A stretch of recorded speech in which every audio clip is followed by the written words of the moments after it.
We completed from chapter 9 to chapter 11.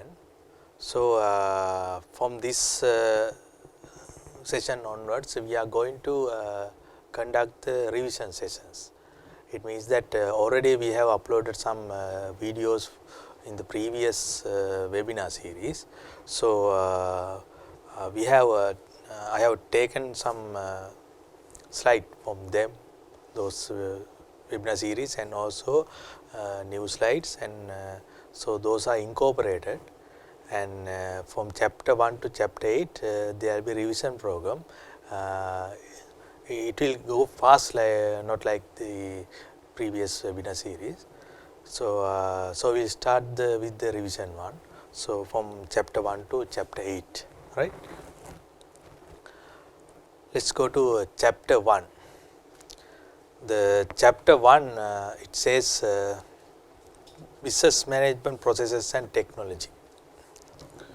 Business management processes. So, there is a business, there is a management, and also processor, and also technology.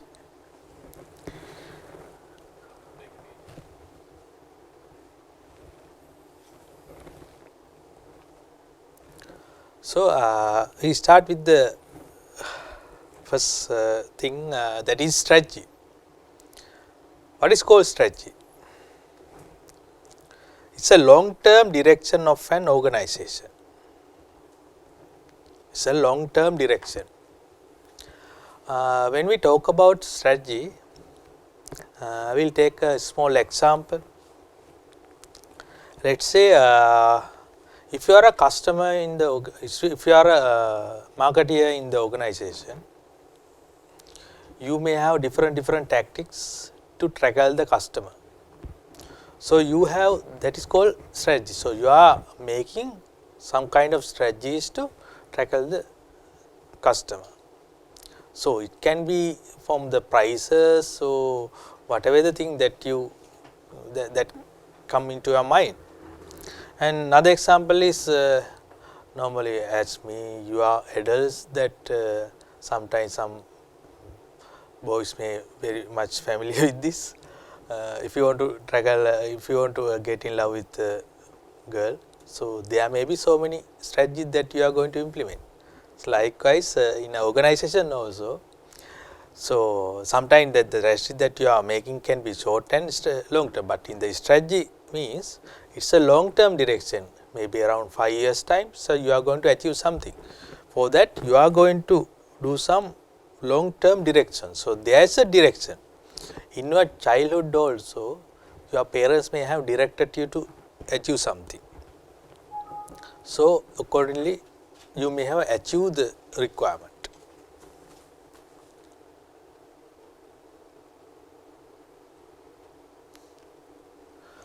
So, in this long term direction, there are some actions, the course of action, including the specification of resources. So, you have some kind of resources in the organization, you may have some resources. So, in order to use the resources, you have some actions.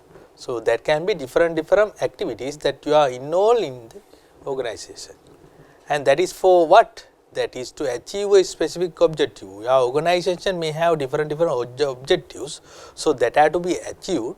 So, what you do is you are making some sort of actions, you are listing down the actions that is for a long term period. So, according to those actions, so you are going to achieve some objective, that is called a strategy. So, in the organization there can be strategies in the finance division, marketing division. Let us say in CSE Lanka they may have strategy to achieve some goals during this COVID-19 situation. They may going to hold the examination within this in this COVID-19 situation. So, there are some strategies they are going to implement, right. So, then we will talk about that in a competitive market, how it appears. So, there is a successful strategy. So, you must have this, otherwise you cannot achieve objectives. So, there are strategic direction, that direction will give some insight to you to achieve the objective, and also strategic decision that will be taken by the management. So, management, the senior management, they are the responsible people to take the decision in order to make action. So, there are direction and also decision. The decision taken by the senior management and also the strategic direction also will be taken. So, in order to achieve a successful strategy, now we have achieved it, through that you are going to achieve the objectives. So, in the competitive market, this happen like a competitive way. So, you are in the competitive market, you are going to achieve the product share of the market. So, if you are not only you, there can be so many other companies who are putting the same product into the market. So, there is a competition.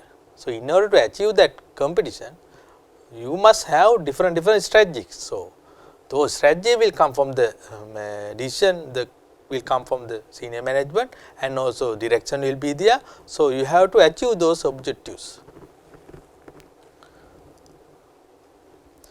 Characteristic of strategic decision.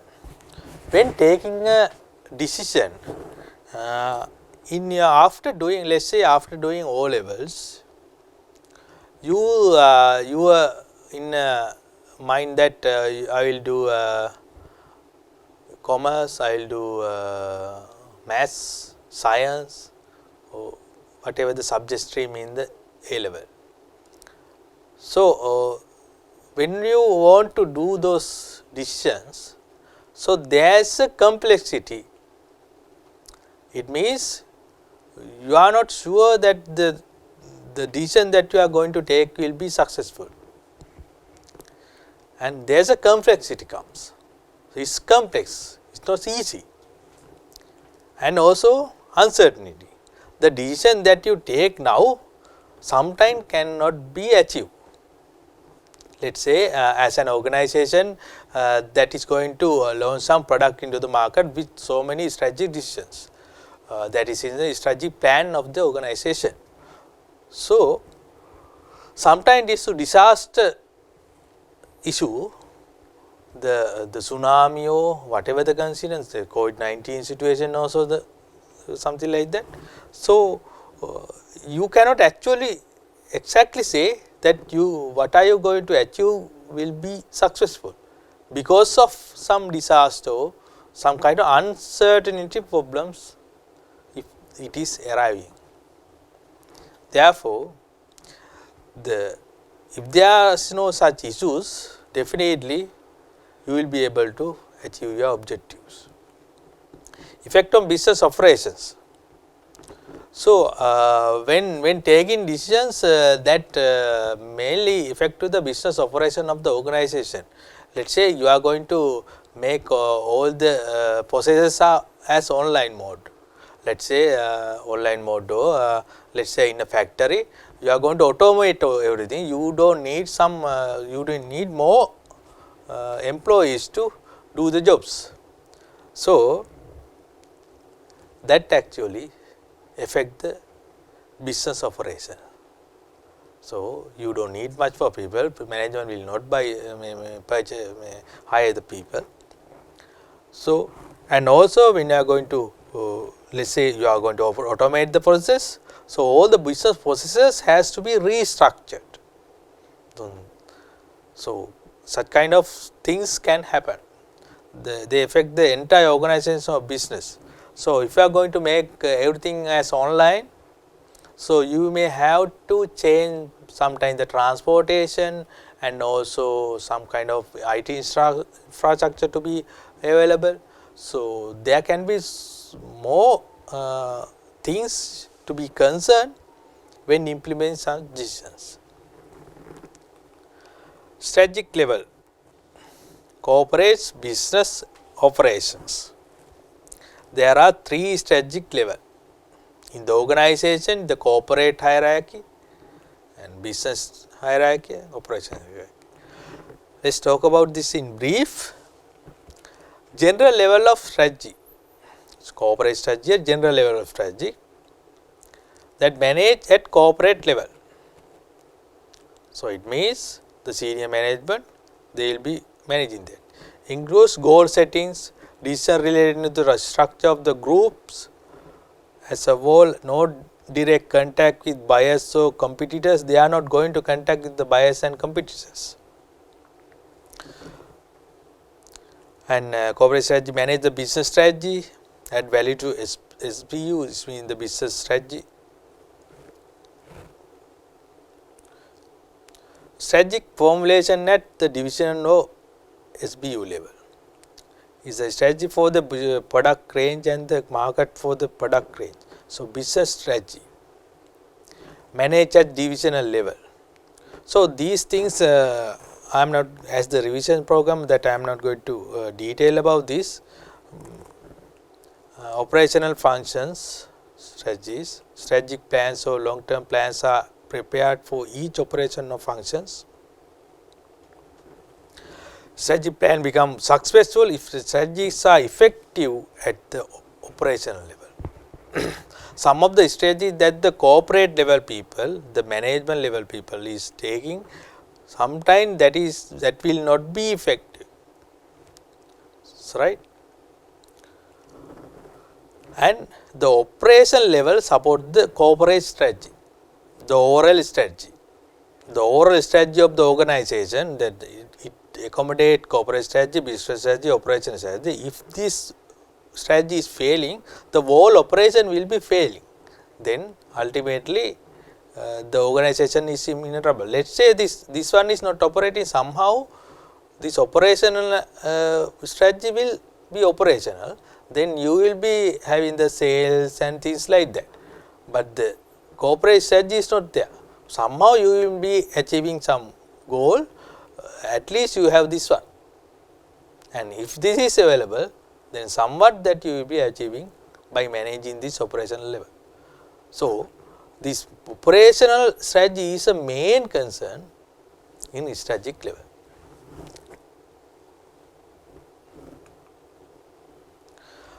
What is called digital business strategy?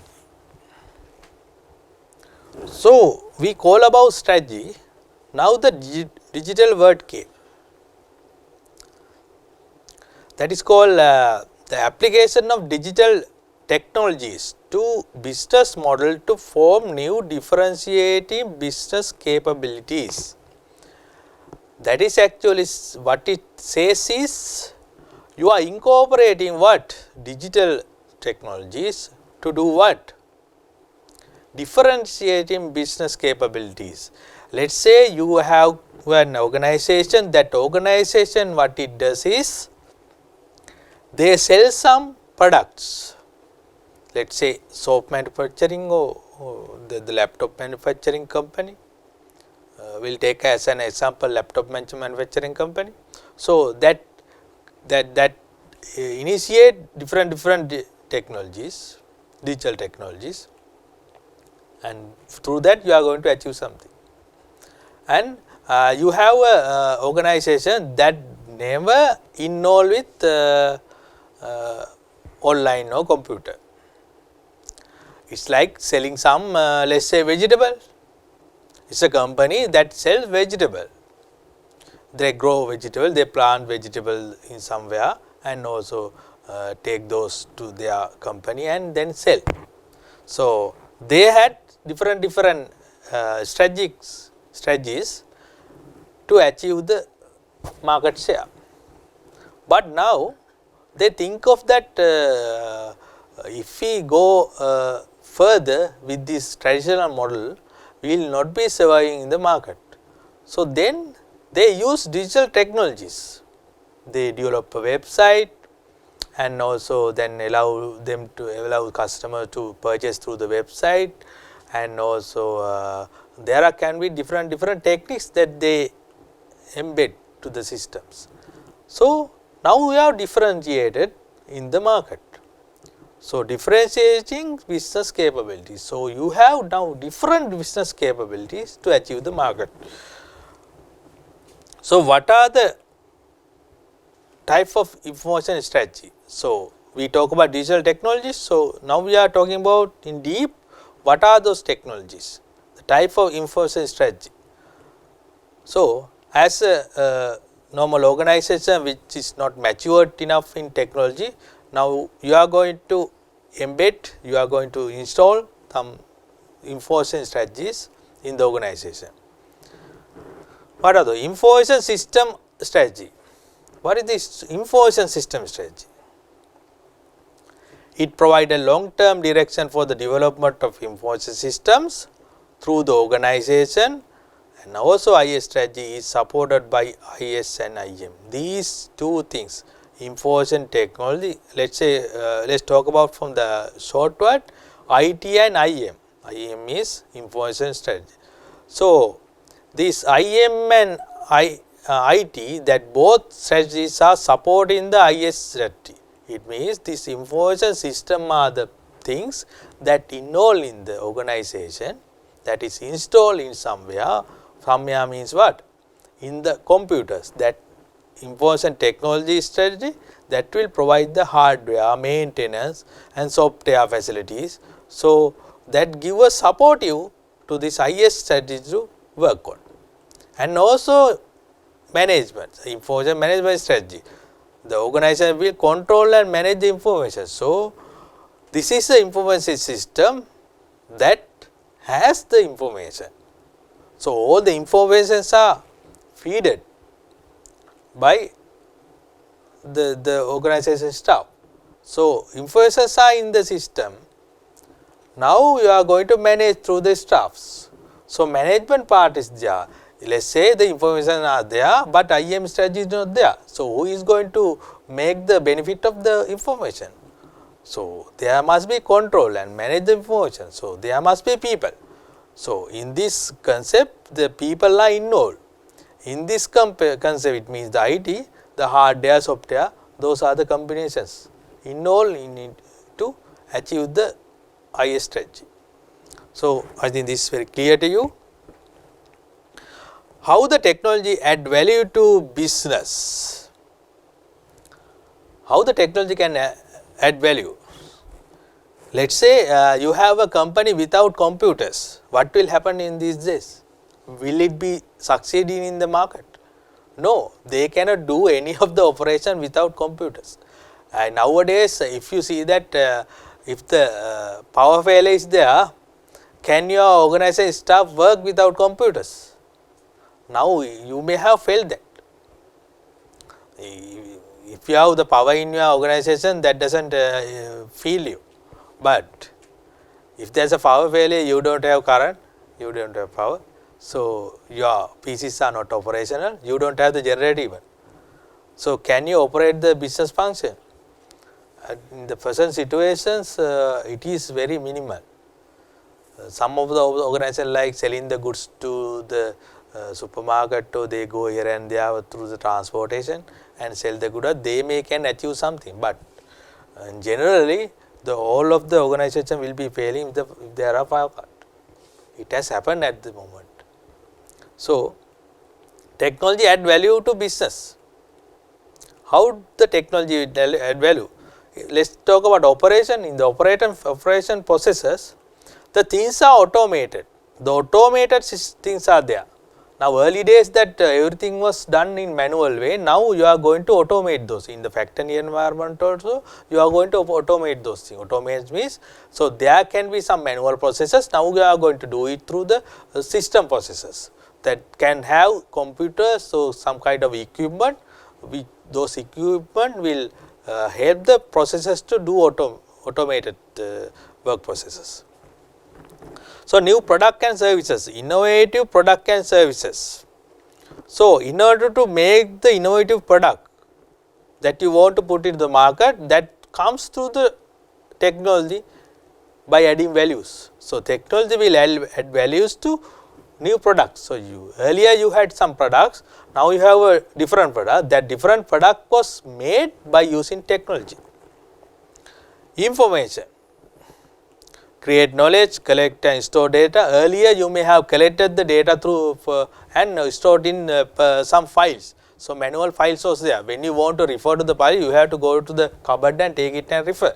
But now technology has given much more added value. Now you are, if it is a document that needs to be put into the computer, you are scanning it and put it, then you can easily refer to the document, or else you may have a system that feed the information are there, you don't need to write those information in the piece of paper and file it, because you have the technology that has given a very good value to the process.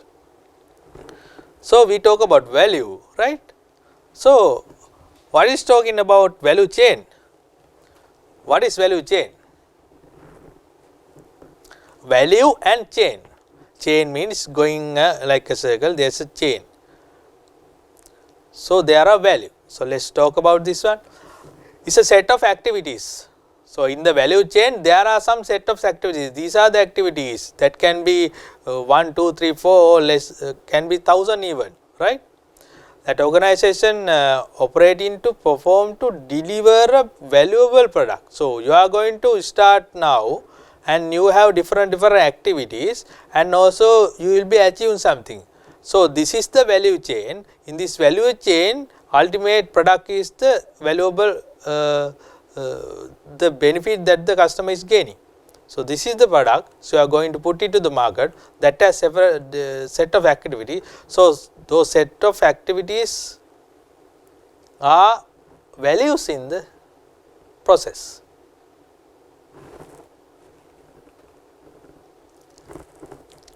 So, in the value chain, what are the activities performed in value chain? If the question paper asks what are the activities performed in the value chain? So, there are different activities. See,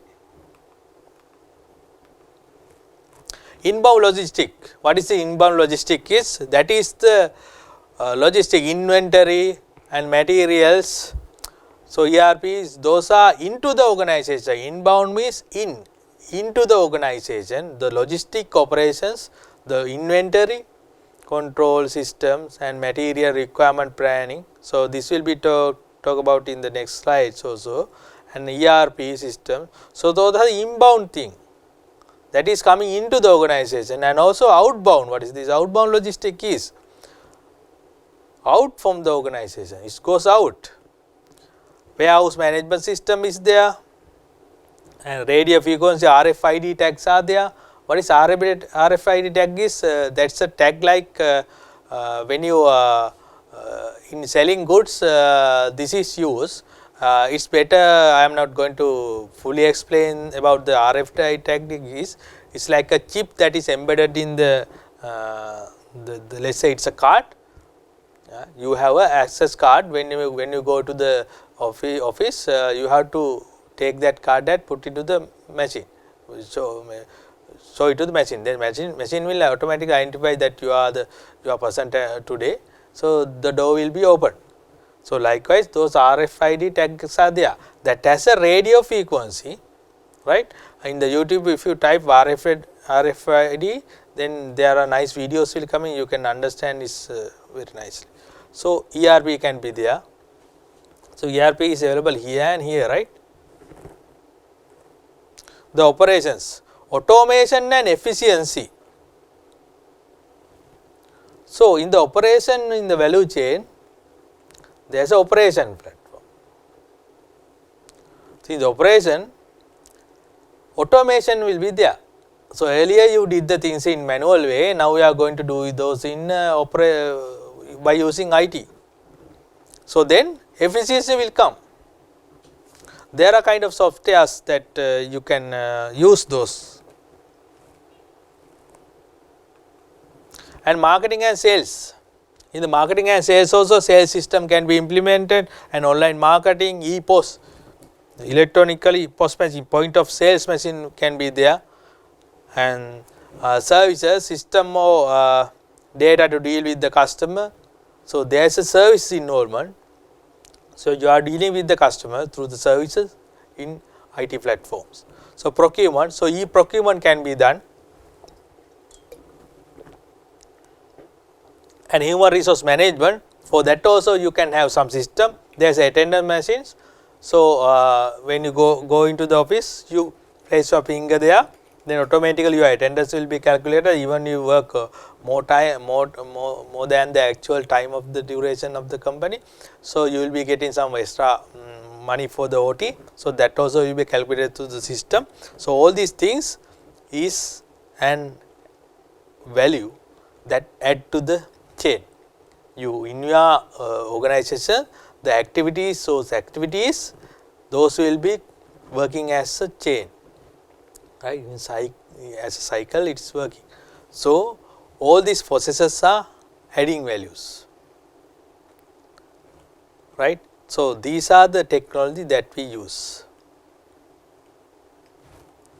In here also we talk about these are the technologies that we use in the value chain. So these are the activities: inbound, outbound, operation, so marketing and sales, services, procurement, right.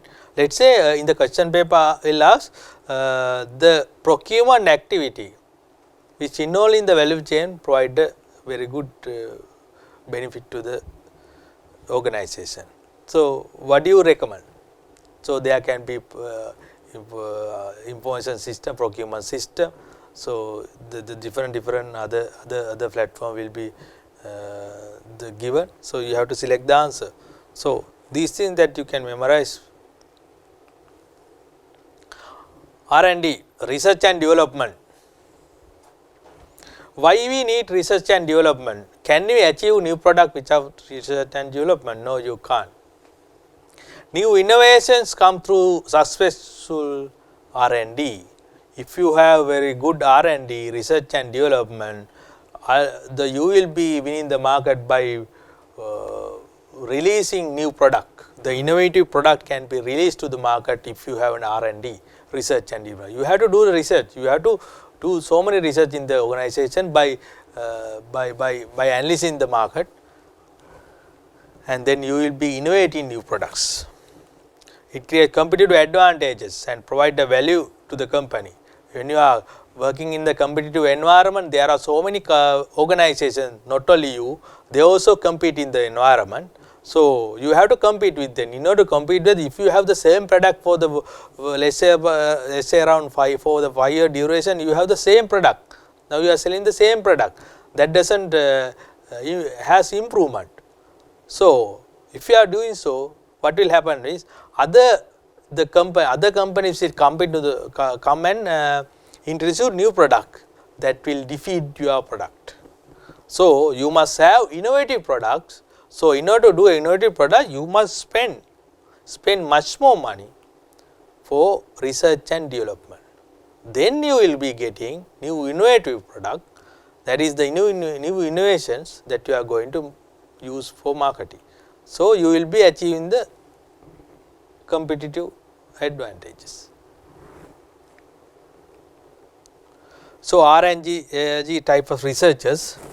So pure researchers can be there, and applied researchers and development. There are 3 stages. So in the question paper, that if they ask what are the stages in R&D,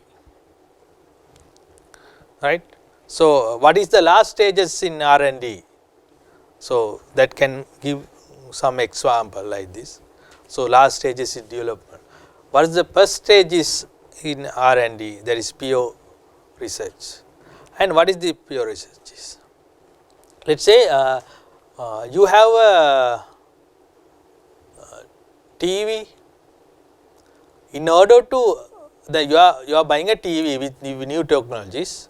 So before the development start with this TV, so there is a screen, or let us say plastic materials are there. Those has to be developed, and those are the pure researchers.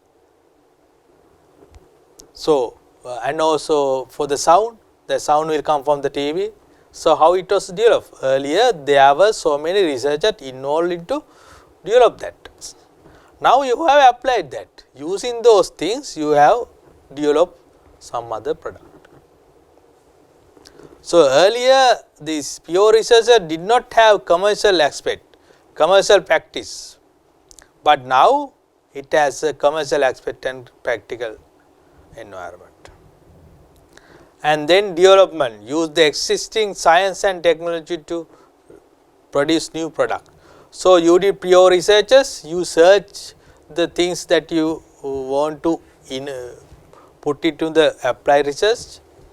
So, through the applied researches you apply those things and develop new products, and now you have developed new products by using existing technologies. So, this may be clear to you.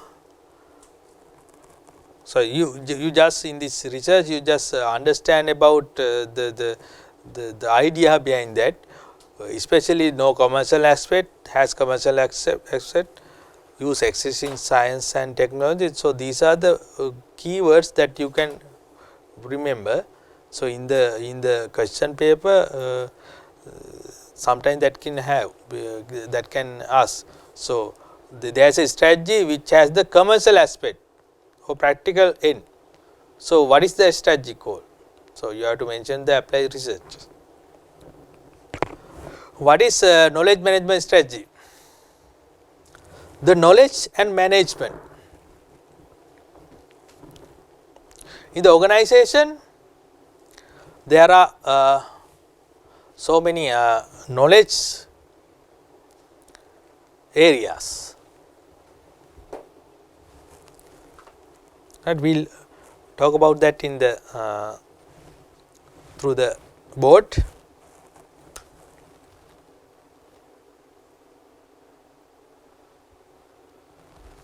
So, your company have people, right? So, there are a lot of people. Let us say there are about 100. So, each of these people have a knowledge.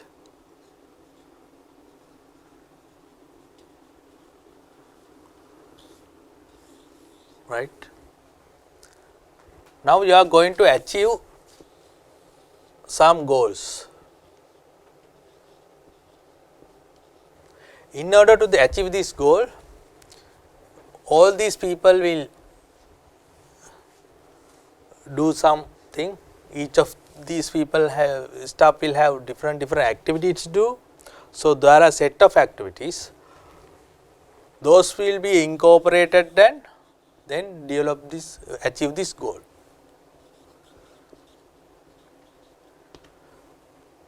So, let us say this person is resigning, what will happen? Do we lose this knowledge? If you are losing this knowledge, when he is resigning from the organization, it means that will affect to achieve the goals. So, you must have a very good knowledge management strategy. This knowledge will be captured here, right? If a newcomer is coming, now this is a newcomer, new person, now he need the knowledge, but this person has resigned. From where you get this knowledge? From this you can get the knowledge. So, for this most of the organization they develop some systems, right. So, this knowledge is actually we say every organization people are what? Or employees, employees are asset, right. But what is inside this? Inside this is the knowledge. Knowledge is there.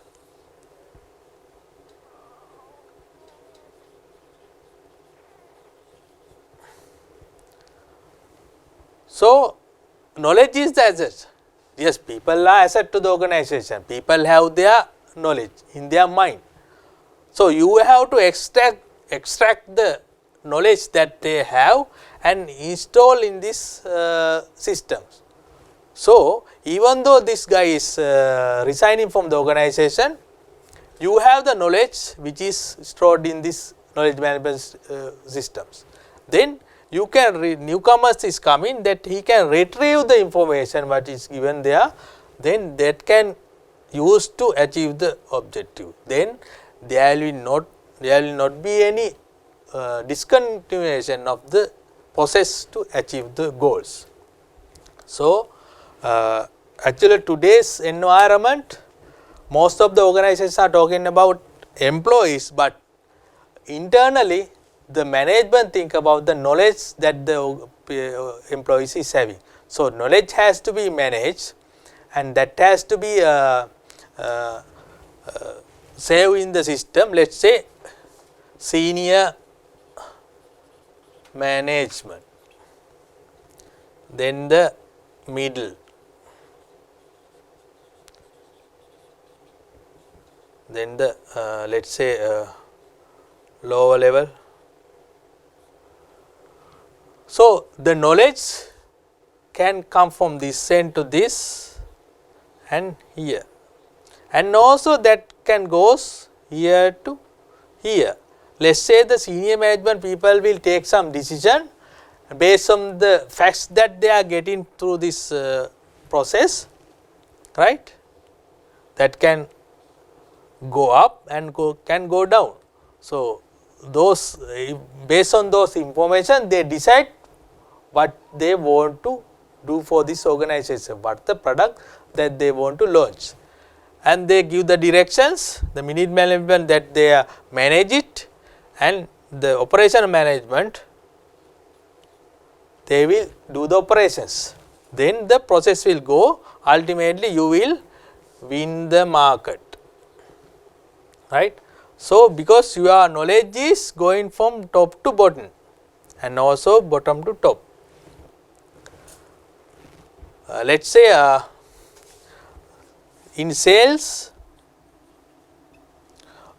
during last 2 years you have 1000 of goods sold. So, you have the information, based on those information the senior management will take the decision that they will be implementing. So, these information also in this knowledge management strategy. So, every organization should have a very good knowledge management strategy to achieve the organization objective. If it is there, it is like an asset to the organization, because even though any failure of the knowledge from one person, that can be retrieved by using the strategy, that is knowledge management strategy, right. So, we will go into the slide now. So, what are the benefits of knowledge management? Improve the business process, productivity, efficiency, organization's ability to move quickly, there will not be any barriers, better and faster decision making. If you have the knowledge that is stored in the system, so that can be used and take decisions, quick problem solving can be done, better communication and increase the innovation. So, through the information that is stored in the system, not only the knowledge that the staff is having, also the product information, sales information and also financial information, all those facts can be taken from the knowledge management strategy and implement your new things, new innovation, support for the employee growth and development, sharing knowledge culture. What is the knowledge culture? This is a very good thing. If it is available in the organization, it means you all are working like the people who are sharing the knowledge. You are in the team. If there is a sharing culture, it means everybody is helping you to achieve the goals. If there is a newcomer coming to the organization, he must need the knowledge. So, through the knowledge, he can go further. Otherwise, if the people who are there, if they are not cooperating enough, if they are not sharing the information to you, what will happen? You are a newcomer, from where you get those information? You have to go behind the people and get the information, otherwise you will be knowing what to do. Even you are a practice person, you must have some knowledge to do. Let's say as an example, in the if you are going to contact some customers to sell some product, the earlier person that he may have some databases in the system that has the contact information. Before you going to contact with some customer, you must know age of the customer, where is he living, what the designation is having now, and what the company is working for, and all those information, his lifestyle, everything can be recorded there. So that recorded informations are the knowledge that is stored in the system. Okay, I think that's enough for this. What are the 5 steps used for developing and implementing knowledge management strategy? Actually, if you are going to implement a knowledge management strategy, there should be a support from the senior management. Unless this support is there, you will not achieve in the goals. So, installing the IT infrastructure, there should be most sophisticated IT hardware, software installed in the company. And databases, so you have to develop the database. It's not just installing a database in the IT system, you have to develop your customer base. So that is the database that you are going to develop. And developing a sharing culture, the sharing culture is the most important thing. That is the one step. And capturing and using the knowledge. So knowledge is there, it's scattered in everywhere, in the files, and also that can be in the mind of the staff. So they have their own experience in doing the activities. So those are the knowledge. So those knowledge has to be captured and stored in the systems. So these are the 5 steps. Type of technology infrastructure. What are the technology infrastructure? Standalone computers, you know these things. I will not go into deep of this each of these items, because these are very easy things that you can understand. So as the revision programs, I am revising this one. Standalone computers, those are the computers that you have in the office. When you go to the office, you may have some computers, you are using those are the standalone computers. And also networks, if you are going to send some information to one end, from finance division to marketing division, through the network it goes. If you go to a computer lab or somewhere, you may have seen that is all the things are network. So if you go to the server room, that you can see everything are networked together. So through that the information can flow. So this is the networks. So intranet and extranet. So in the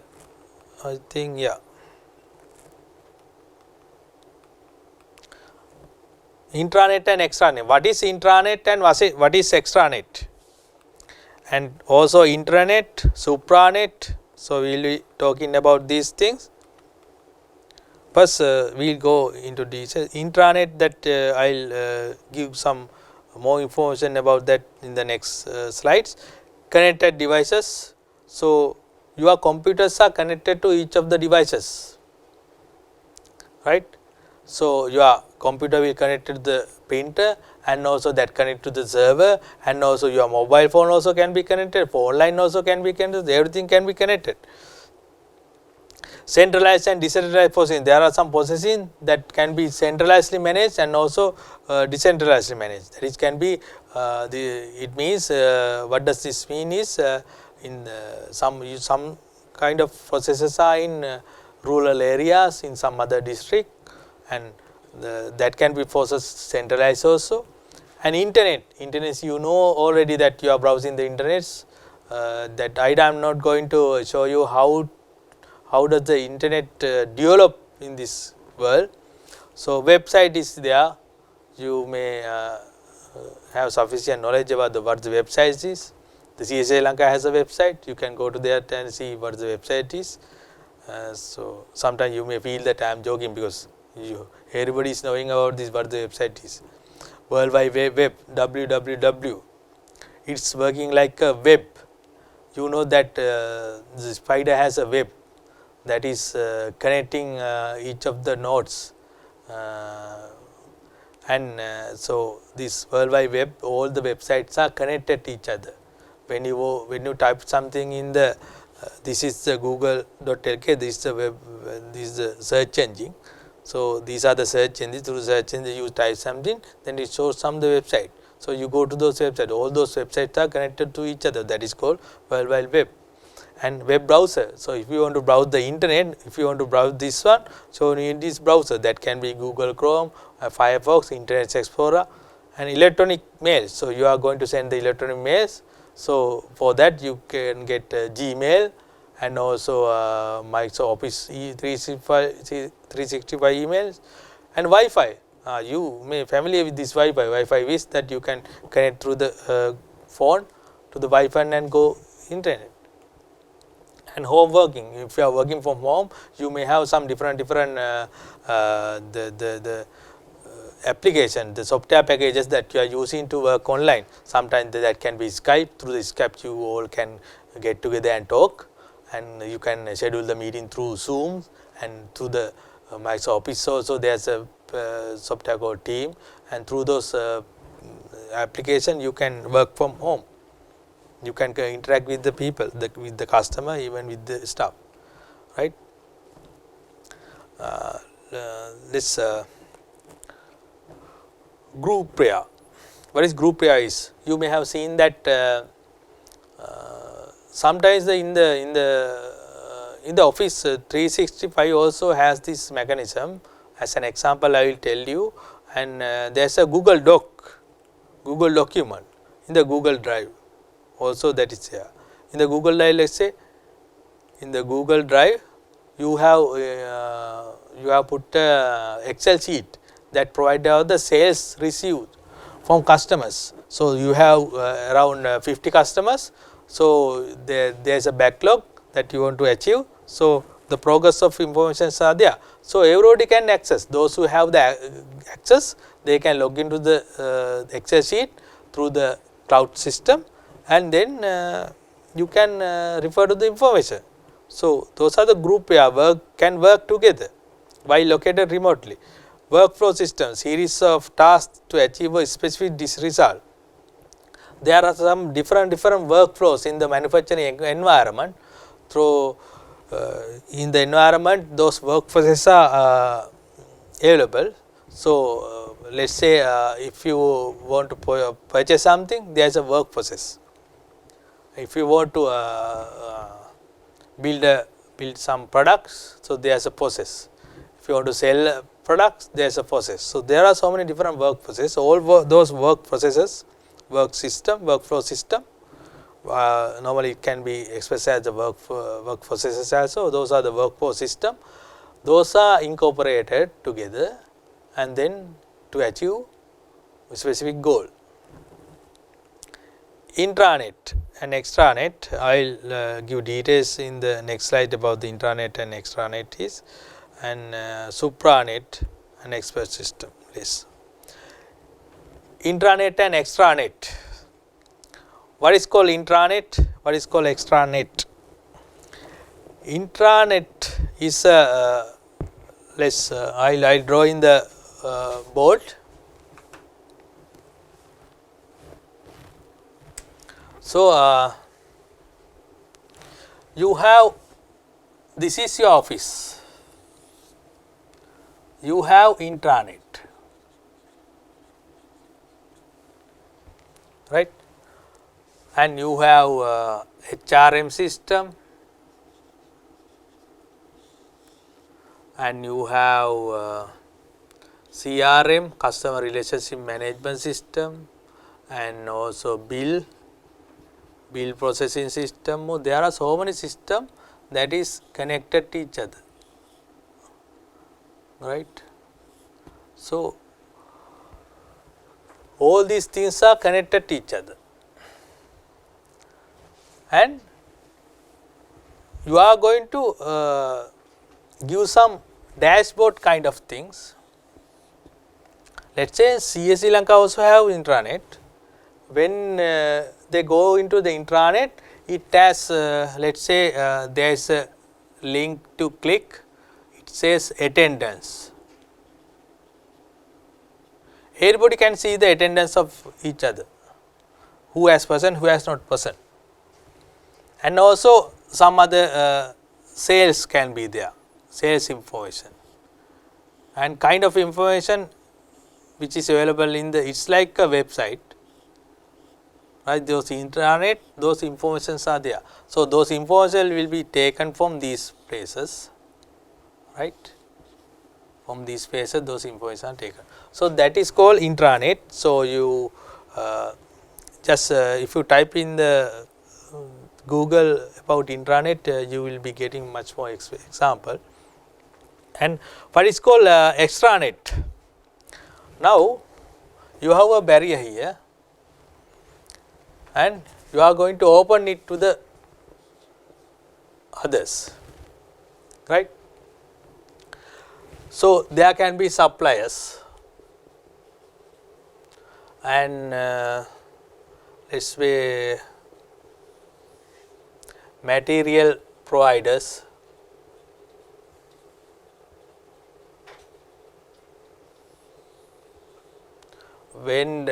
suppliers, vendors, and also some other party. So, you are going to open this to the external people, then you have what? Extranet. The simple theory you can understand about what is intranet and extranet.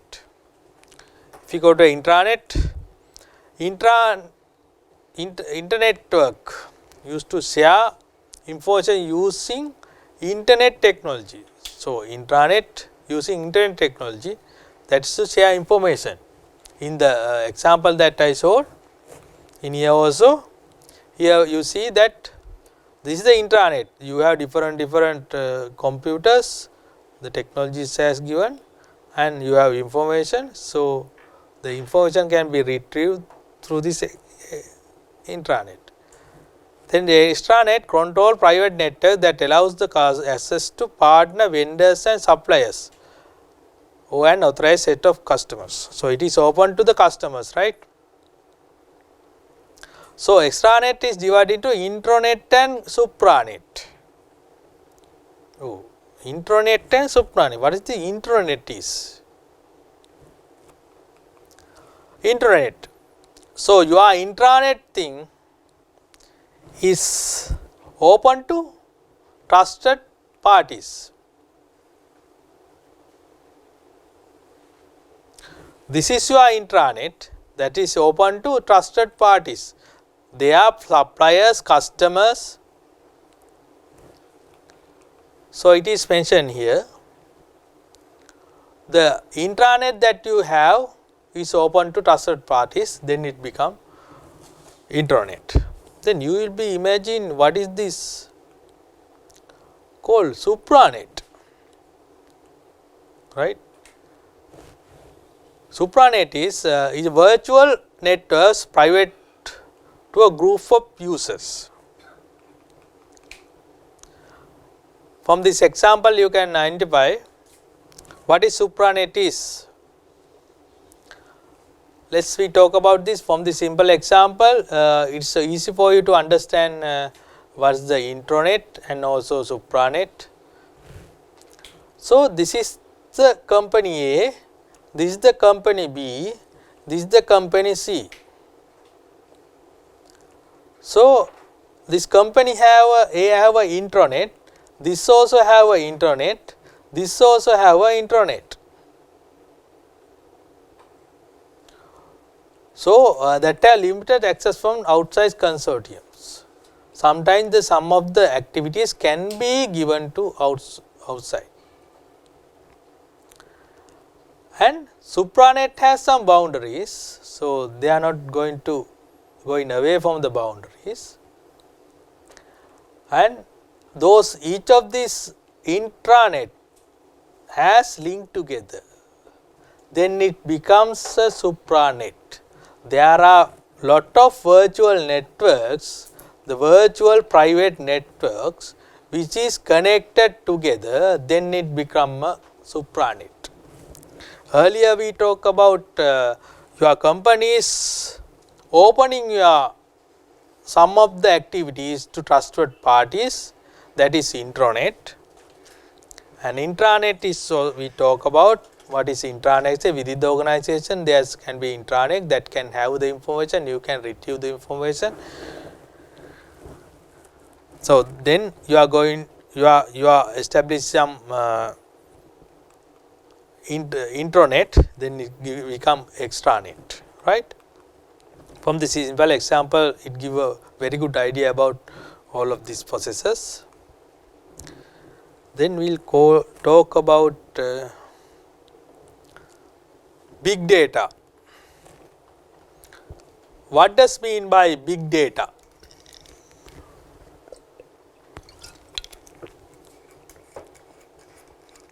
In big data,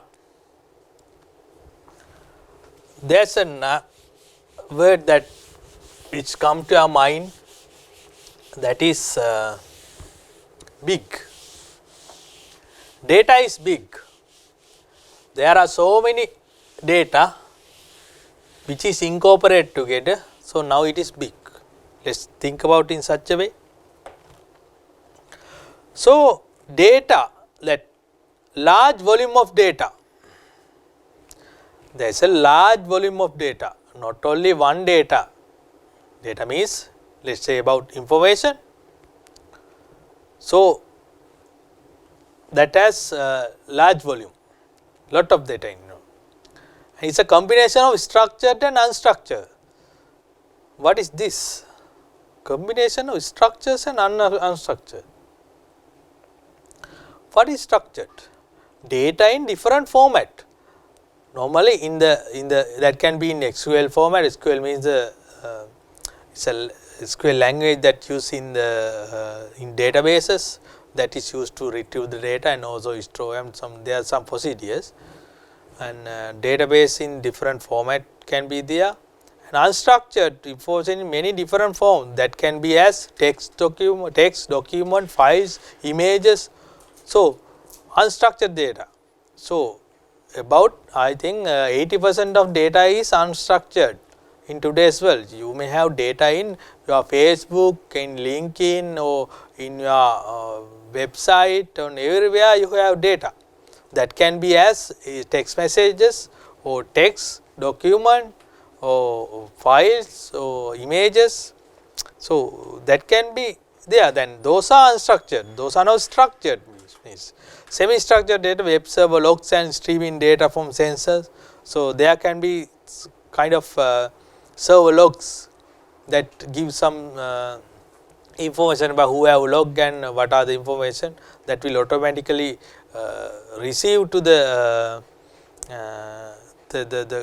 organization through the web traffic. So those are semi-structured. And that big data has V's. What are the V's? 4 V's are there. V means volume. The first letter is V, right? Volume, variety, veracity, velocity. What is volume? Volume, vast volume of data generated. Variety, varied. Different type of data. Unstructured and structured. Today the 80% are unstructured. 80% include photos, videos, sequence, social, media info updates. So there can be different data types that is available as unstructured, that is not structured. And veracity, quality and truthfulness. So in data there should be a quality. Sometimes the bogus information can be there, wrong information can be there. So there is a concern, that is quality and truthful. And velocity, speed, at real time speed at which data is being streamed into the organization. Let us say when you want to stream something, when you want to get some information from the website, if it is taking much more time, that is not good. So there is a speed. So in big data, in the process of big data, these 4 elements are involved, right? So you have to understand what are the elements, what are the V's in the big data. this can be come into the exam paper as well. Let us say variety, it's talk about veracity. Veracity is talking about quality and truthfulness. So, you have to understand this. So, in the next slide that I will show you a video. It's around 3-4 minute video. From that you can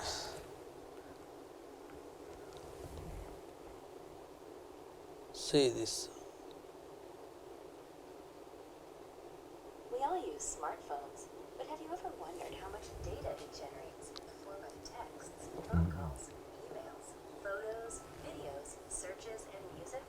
Approximately 40 exabytes of data gets generated every heart attack. Multiplied by 5 billion smartphone users. That's a lot for our mind to even process, isn't it? In fact, this amount of data is quite a lot for traditional computing systems to handle. And this massive amount of data is what we term as big data. Let's have a look at the data generated per minute on the internet. 2.1 million snaps are shared on Snapchat. 3.8 million search queries are made on Google. 1 million people log on to Facebook. 4.5 million videos are watched on YouTube. 188 million emails are sent.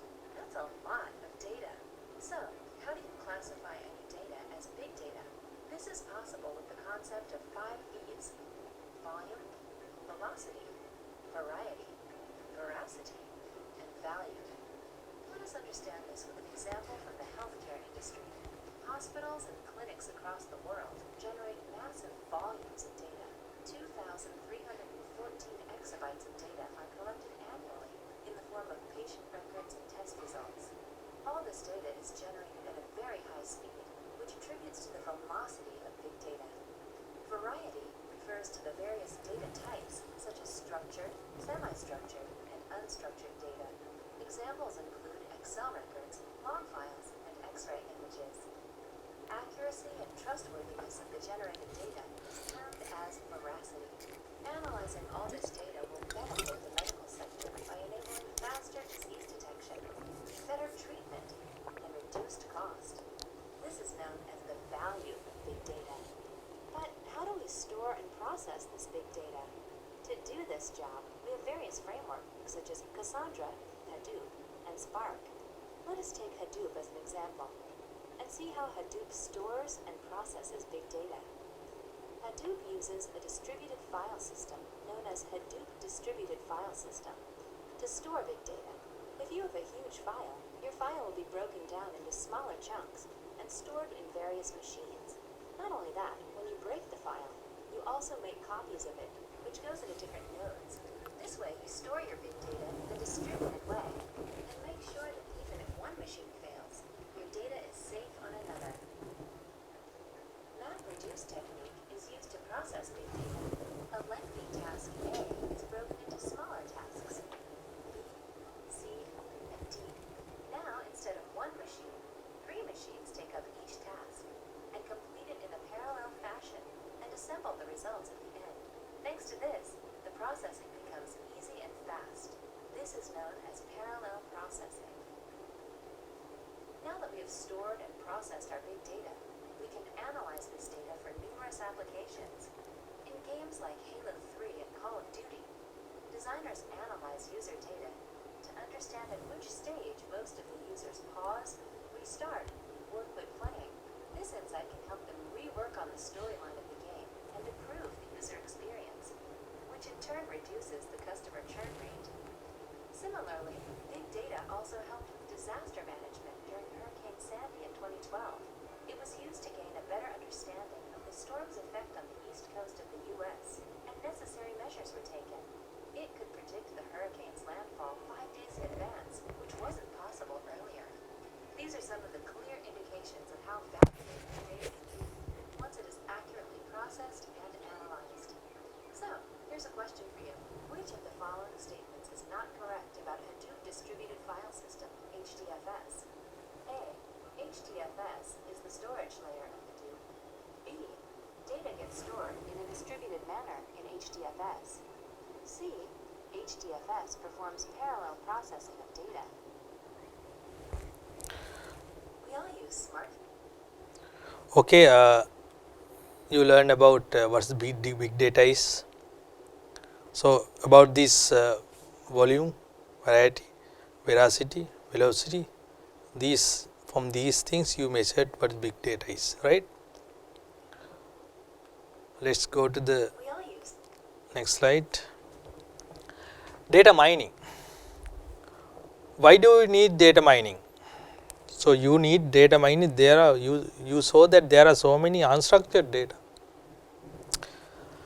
Is the extraction of pattern and knowledge from large amount of data. So in big data there are so many varieties. Extraction of pattern. So in data mining that extract the pattern and knowledge from the large amount of data. So there can be 6 tasks. So I am not going to detail about this. Anomaly detection. It may have errors. Let's say when you sometimes when you type something, some form in the website, some application, when you type the date, the system will automatically identify and put the date. And sometimes you will be giving the wrong data for date format, so that will be identified instantly. So those are the things that anomaly detection, detecting the anomalies in the database, the data that you fed into the systems. So those will be removing. And association rule learning. It means every data has an association with some other. Let's say in a supermarket, somebody is going to buy some liquor, some alcohol bottle from the supermarket. So once you buy it, you will feel that you need to buy another product, that is Coca-Cola or Sprite or whatever the beverages. So soda or something like that. So you will tend to buy that one. So once it is bought, so you will feel to buy some bites. So you go to the shelves and buy the bite. Or else sometimes the supermarket people will identify, oh, there is association rule. So we can say something more to these people. Oh, then they will open a new cafeteria. For those who come into the supermarket, there is a new cafeteria. So they can go into that and purchase the cooked products, the foods. And so each of those the element, the products in the market that can have relationships, those are the association. So those has to be identified. And clustering. So there can be similar data. So those can be eliminated. So and classification. So classification means if there's a spam, there's a message coming to your inbox, the email, that automatically identifies as a spam. So it's classified, it's a good mail or bad mail. So likewise in the product cycle also those things can be classified. It means identifying what it is. And regression. So you identify the relationship, attempt to find a function that models the data with the least errors, that is for estimating the relationship among data or data set. So that is identify the errors and eliminating those, and then summarizing. So those information which now it came from these 6 tasks. So the data mining has finished at this summarization stage. So it means the data is summarized in different formats. Now is it easy for you to understand the data? Earlier it was not easy, it was scattered everywhere. It was with the errors, and you identify the association, and also clustering, classification was done, regression was done, now summarizing. Okay, in this in that chapter 1 now we have completed it.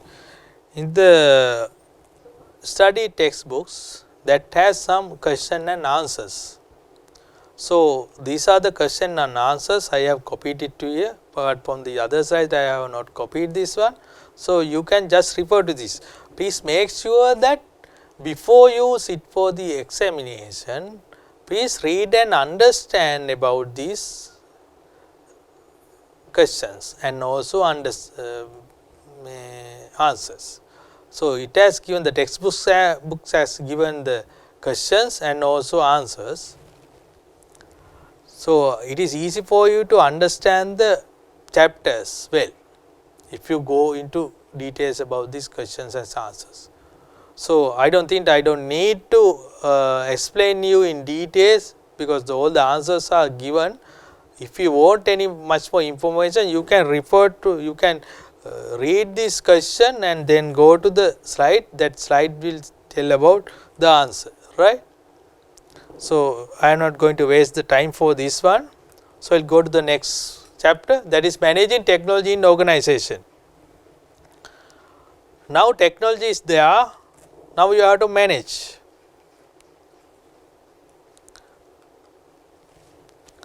Why organization grasp new technologies? What is the requirement of the organization to have new technologies? Competitors.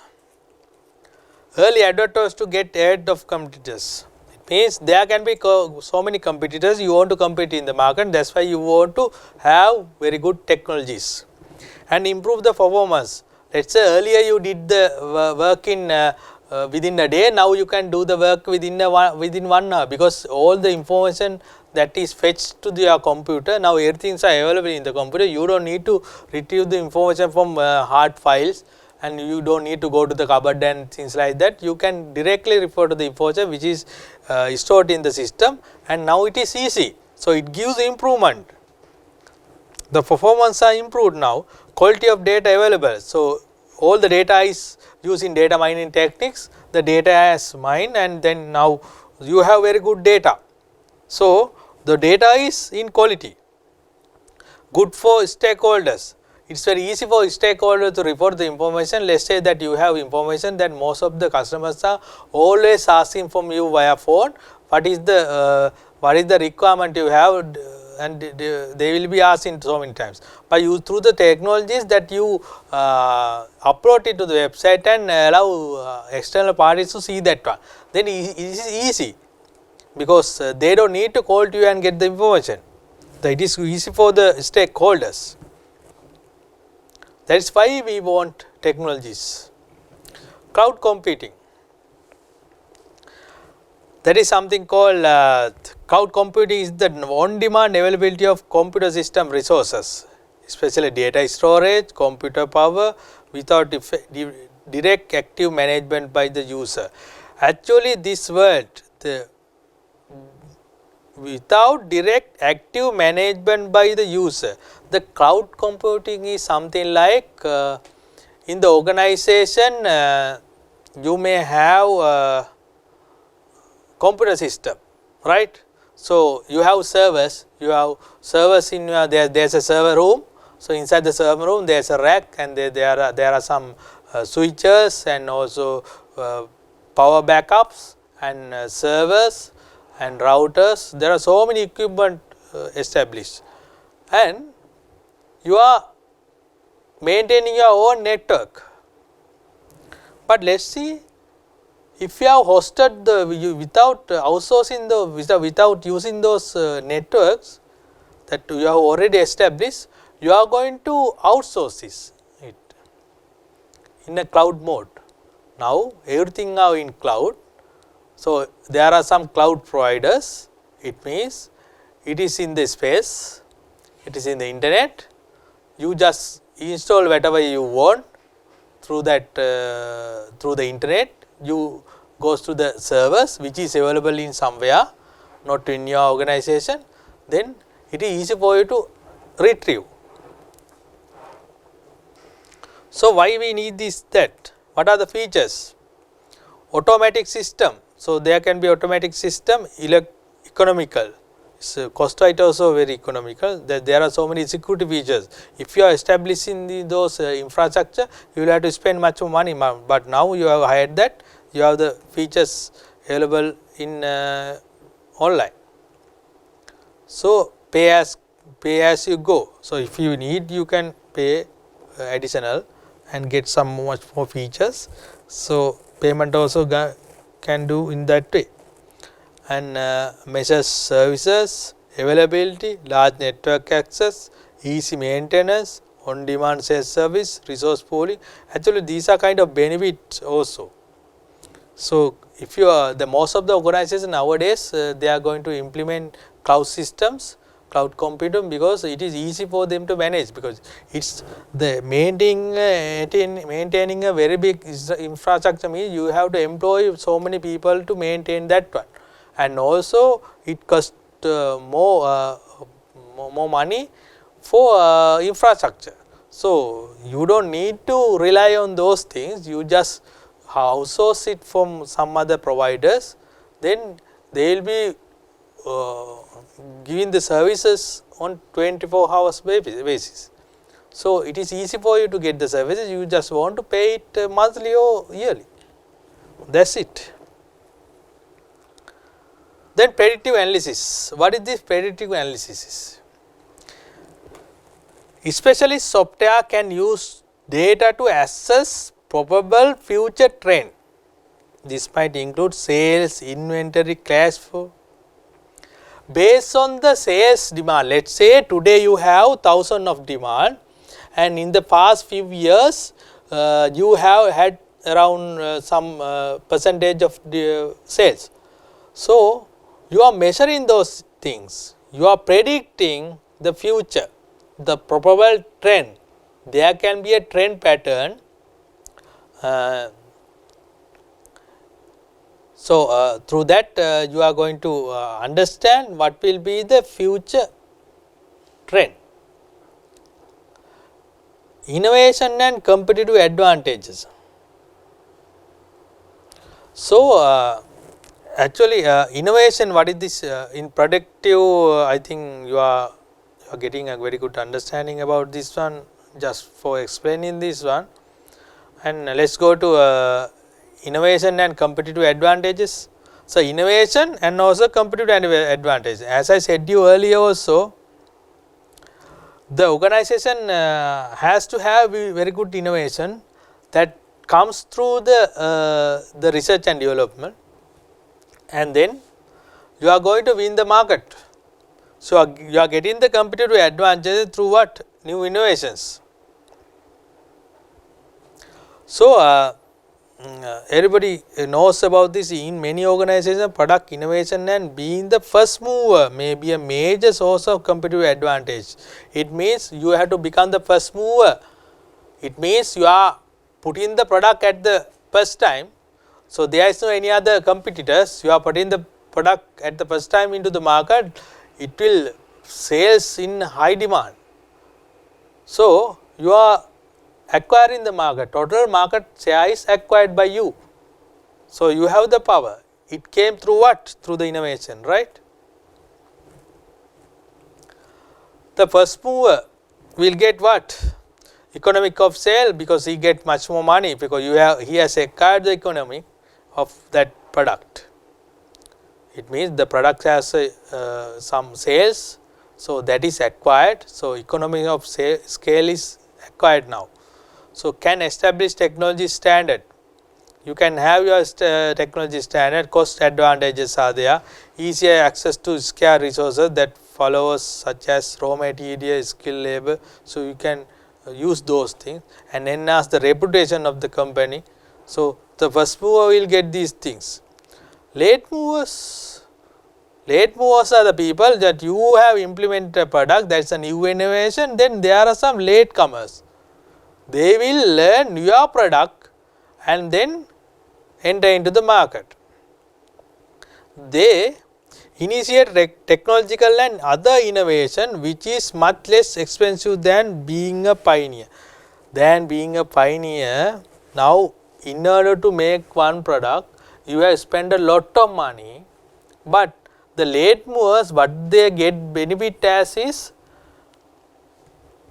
they do not need to spend more, because you have already spent and new innovation has put into the market. Now you have acquired the market share. Now the late movers, they come and use the product and study it. Then they do some kind of new innovation and implement. So late movers can learn from the mistake of the innovator and avoid them. Earlier, when you were doing the product, when you were innovating the product, when you were developing the new product, you had so many mistakes you may have done, but all those mistakes has eliminated and you made a very good product and put into the market. Now it is in the market without no errors. So late movers get that one. So they will be getting a error free product. Disruptive innovations and technologies. What is this disruptive innovation and technologies means? That refers to an innovation that completely disrupt an existing market. Example, water car. It's a very good example. I have taken it again here. So that is why let's say nowadays the electric cars are there, hybrid cars are there, normal other cars are there. So let's say tomorrow there's a car come with consume water and run. So the whole market will collapse. Because of what? Because of this disruptive innovation. So it's a disruptive innovation that hit directly to the market. And sometimes most of the people who are engaging in the market, they will be losing their market share because this disruptive innovative product, right. So to create a new market value network, eventually disrupt an existing market. So these are kind of disruptive technologies, robotic, artificial intelligence. It means technologically the people, let's say a robot will understand you by looking at you. So likewise there can be artificial intelligence things that is given. So cloud computing, machine learning, so machine learning also I will explain in next slides. 3D printing, self-driving vehicles. So earlier when somebody was talking about self-driving vehicle, it was a magic for some people, but now you know that there are some self-driving vehicle. Already some of the new cars which come to the Sri Lanka that has this technology.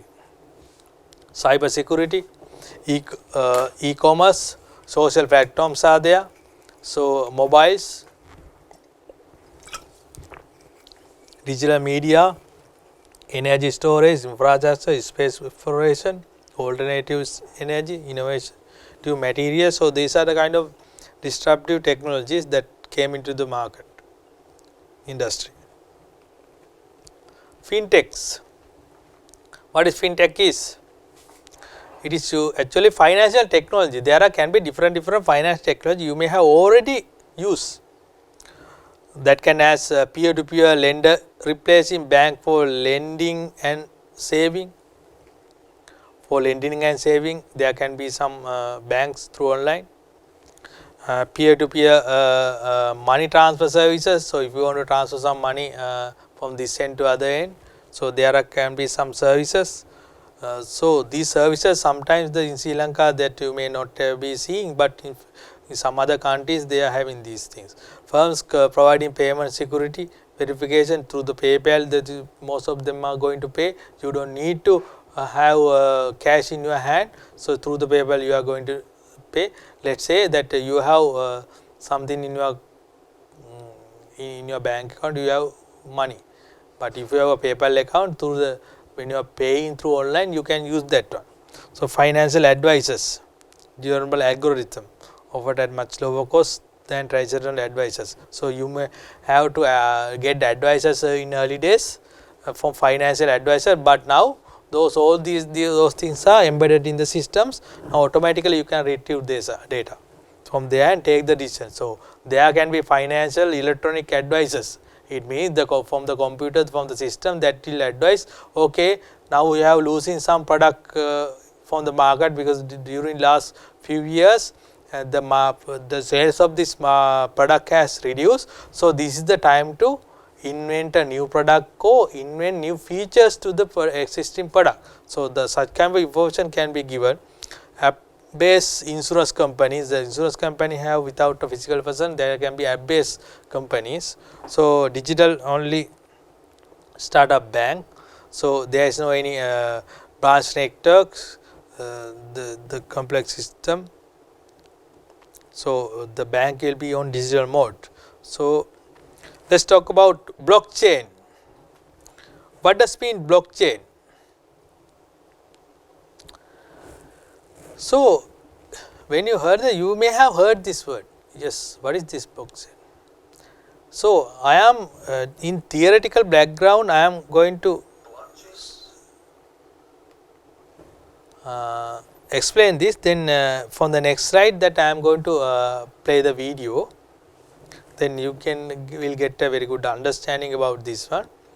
The blockchain is a public form of bookkeeping. Already you have done bookkeeping, right? Because as audit people, as the accountants, you may understand what is bookkeeping is. That use a digital ledger. Normally you use a normal ledger, but now you are using a digital ledger in the systems that you use through internet that have the digital ledger. To allow individuals to share a record of transactions. The transactions are recorded and is shared. Have a disruptive impact on a wide range of industries as it increase the level of transparency. It is transparent to everyone. Everybody can understand from where that person is earned that currency, the money. Has no central authority. There is no any central authority like let's say Central Bank of Sri Lanka. So there is no such authority to handle this one. It is freely available. Blockchain should also make it easier for accountant to verify the background and transaction history. So it is easy for accountant to verify the background details of the transaction history. Let's see this video. Then you can understand about this. Blockchains are incredibly popular nowadays. But what is a blockchain? How do they work? What problems do they solve? And how can they be used? Like the name indicates, a blockchain is a chain of blocks that contains information. This technique was originally described in 1991 by a group of researchers and was originally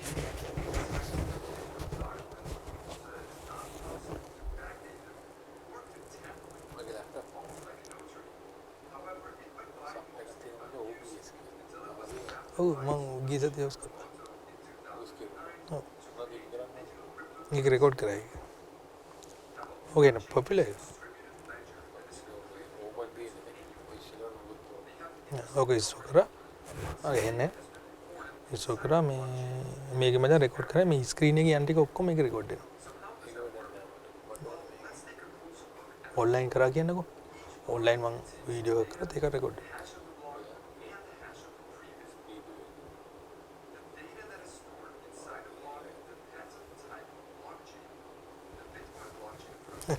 stores the details about a transaction here, such as the sender, receiver, and the amount of points. A block also has a hash. You can compare a hash to a fingerprint. It identifies a block and all of its contents, and it's always unique, just as a fingerprint. Once a block is created, its hash is being calculated. Changing something inside the block will cause the hash to change. So in other words, hashes are very useful when you want to detect changes in blocks. If the fingerprint of a block changes, it no longer is the same block. The third element inside each block is the hash of the previous block. And this effectively creates a chain of blocks, and it's this technique that makes a blockchain so secure. Let's take an example. Here we have a chain of 3 blocks. As you can see, each block has a hash and a hash of the previous block.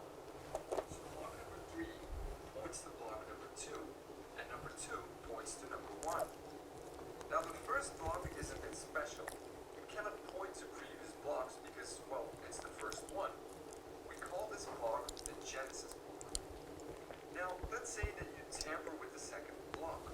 This causes the hash of the block to change as well. In turn, that will make block 3 and all following blocks invalid because they no longer store a valid hash of the previous block. So changing a single block will make all following blocks invalid. But using hashes is not enough to prevent tampering. Computers these days are very fast and can calculate hundreds of thousands of hashes per second. You can effectively tamper with a block and recalculate all the hashes of other blocks to make your blockchain valid again. So to mitigate this, blockchains have something that is called proof of work. It's a mechanism that slows down the creation of new blocks. In Bitcoin's case, it takes about 10 minutes to calculate the required proof of work and add a new block to the chain. This mechanism makes it very hard to tamper with the blocks, because if you tamper with one block, you'll need to recalculate the proof of work for all the following blocks. So the security of a blockchain comes from its creative use of hashing and the proof of work mechanism. But there is one more way that blockchains secure themselves, and that is by being distributed. Instead of using a central entity to manage the chain, blockchains use a peer-to-peer network, and everyone is allowed to join. When someone joins this network, he gets a full copy of the blockchain. The node can use this to verify that everything is still in order. Now, let's see what happens when someone creates a new block. That block is sent to everyone on the network. Each node then verifies the block to make sure that it hasn't been tampered with. And if everything checks out, each node adds this block to their own blockchain. All the nodes in this network create a consensus. They agree about what blocks are valid and which aren't. Blocks that are tampered with will be rejected by other nodes in the network. So to successfully tamper with a blockchain, you'll need to tamper with all the blocks on the chain, redo the proof of work for each block, and take control of more than 50% of the peer-to-peer network. Only then will your tampered block become accepted by everyone else. So this is almost impossible to do. Blockchains are also constantly evolving.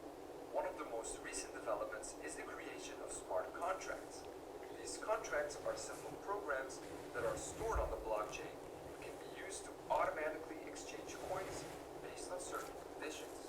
More on smart contracts in a later video. The creation of blockchain technology piqued a lot of people's interest. Soon others realized that this technology could be used for other things, like storing medical records, creating a digital notary, or even collecting taxes. So now you know what a blockchain is, how it works on a basic level, and what problems it solves.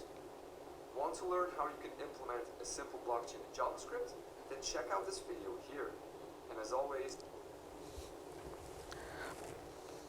blockchain. Okay, you learned about what the blockchain is. So from that video, it's give more details about the blockchain. So in this picture also you can understand how it process. The same thing what explained from the video also available here. So those information are block that have relationship that is attached together. The original block is there. From that how the relationship has built. So there's a linkage with each other. So there's a cryptocurrency. This is the currency that used in the blockchain. That is used to sell something, buy something. So that is in the digital mode. So from this one actually you can understand what the blockchain is. What is cryptocurrency? That is a form of digital currency that do not exist physically. Example, bitcoins. So this is a very good example. This example is not more familiar with the people. So this is Bitcoin is most of the people are knowing about this one. So that has a digital currency. So in the question paper, let's say somebody asks what's that the now new features do not exist in the physical form. It is digital currency, cryptocurrency, forms of digital currency, and use of science of cryptography. So, what is the science that used by the cryptocurrency? That is cryptography. So, does it has a signature? Yes, it has a digital signature in a check that you sign there, but in here you have digitally signed. Disruptive effect and traditional banking system not controlled by central bank. So, those currencies are available in the same way as conventional currencies. Disruptive effect on traditional payment methods. So, earlier you go and pay by cash, now you do not pay in such a way, you have cryptocurrency. It's like your ATM card, so you can pay through any mechanism. Cryptocurrencies work in a similar way to conventional currencies in that they can be used to pay for goods and services purchased online. So, the feature, this is a common feature of digital currency and also normal currency. So, please remember this one, sometime this may come to the examination. So, I'll draw a small example, then you can easy to understand that one. So, that you have this is a blockchain. You go to the website, it's a blockchain website, you register there, they may have different things from you, so they have identify you. Now you have purchased some amount, you have some blocks, and so let us say you have Bitcoin is used. Now you have spent something, you have earned 1000 Bitcoins, right. Now you are going to buy a products from website. So, there is a website, you go there, you log into that, you are selecting let us say what do you want to select, let us say pen drive, computer. So, you are going to select this one, okay, computer is selected, you put into the cart, it means there is a cart, so you put it there, then you are going to pay. Oh, you are going to pay, then you can use the similar method like paying through Visa card, from the credit card you can pay, or else you can use this Bitcoin. Now, this cost is let us say 500. Now, you are going to pay, then you give the details, that is blockchain has given some password and username, then you are giving those details and pay. Once you pay, now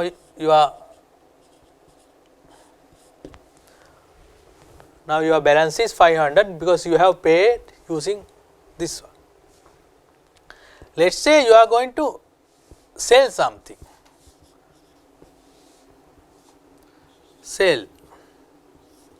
you are going to sell your, let us say, old laptop, you are going to sell, right. There is a person who buy this one at 100, this is 100 Bitcoins, you purchase that one, then you are increasing your Bitcoin, now it is 600, right. Now let us say you want to travel somewhere, you are in Colombo, you want to go to Goal. Now you are going by taxi, right, going to Mathura of Goal, then they ask to pay. Then you say that I have Bitcoin, can I use it? Yes, they will say yes, Bitcoin. Yes. Then you pay, let us say 500 Bitcoin, you pay. Then again you will have the balance is 100. Then this person, this taxi driver has a account like you, blockchain. So he has earned how much? 500. Now this 500 is available. Now he is going to buy a pen drive. From this pen drive he is going to buy. Now his account, his pen drive is, let us say 100. Now he is going to buy that and his account is 100. So you are not touching the cash, you are not using checks, you are not using ATM card, but you have currency as digital. Let us say there is a company CA Sri Lanka,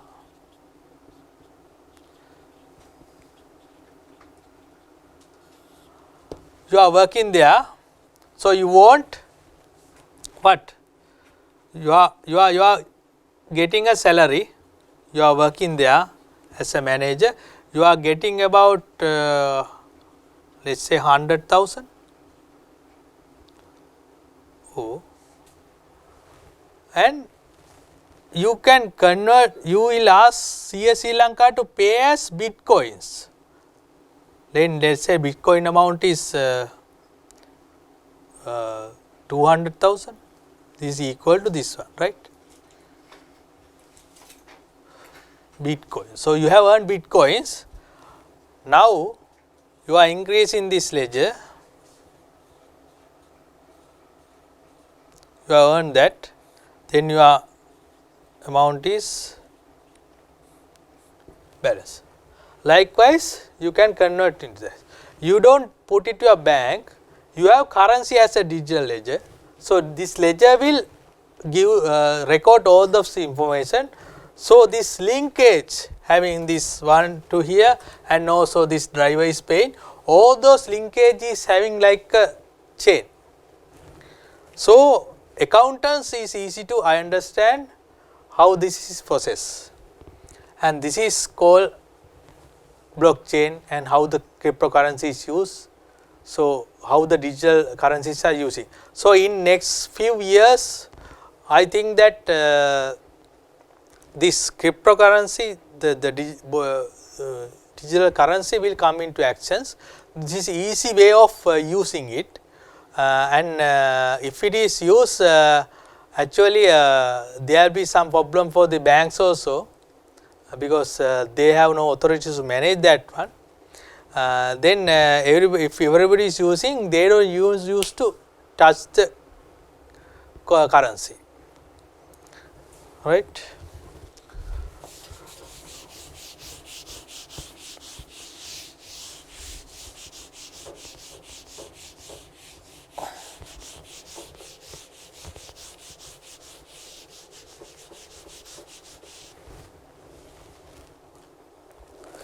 Okay. Why information system control? There are information system, why we need control? Do we need a control over that? Let's talk about this one. What are those controls? General controls. Control in design, security, computer programs, and local can be access card can be there. So in the physical form, that when you go into the some office, there can be access doors. So if you place your finger or if you place your RFID card or something, so those will be opened automatically. So likewise you can secure your premise, you secure your organization. So those are kind of general control that you can embed while using this information technology. So application controls is there through the application for the software. So that can be controlled, such as payroll, account receivable, and order processing. So there can be computerized applications. So in those applications you can control the, let's say HR manager can use all of the function of the HR system, but others may not. So what are the other control? Control of physical access like fire alarm, fire control, door locks, electronic doors access, those are the some kind of other things. Logical access control, the HR system, the HR manager can use. Operational controls can be there for day-to-day activities. Segregation of duties, so duties can be segregated to some other, and audit trails can be there. Then as you are auditors, that you may understand what the audit trail is. A sequence of activities that does by somebody can be audited by you because it has the information. Controls over data inputs. So when you input in data, there are so many controls that eliminate the errors, and also that can not allow you to enter much more information. Sometimes restricted information can be entered. And data verification, data validation, check digital checks, control total, range checks, limit checks, compatibility checks, format checks, date format. So there are different control methods in the IS information systems. Cyber security. Cyber security is protection of system. So you are using the cyber space, you are using internet. So is there a security? Let's talk about this in the mobile phones. So in your mobile phones you are accessing the internet. So there can be viruses, right? That can come to your phone. Automatically what will happen? You will be losing the application that you are using. The Android application can be damaged by virus. And also someone can access your mobile phone through the cyber space. So protection of systems, networks and data in cyberspace. So all of these computers in your organization are linked with the internet, linked with the website. Through that website, any hacker can come inside if there is no control done.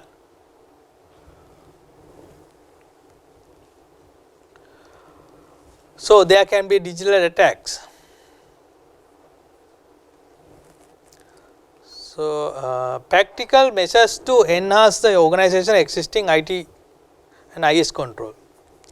What are the practical measures that you can do? Continuity planning. If there is a cyber attack, how you can continue the organization IT environment?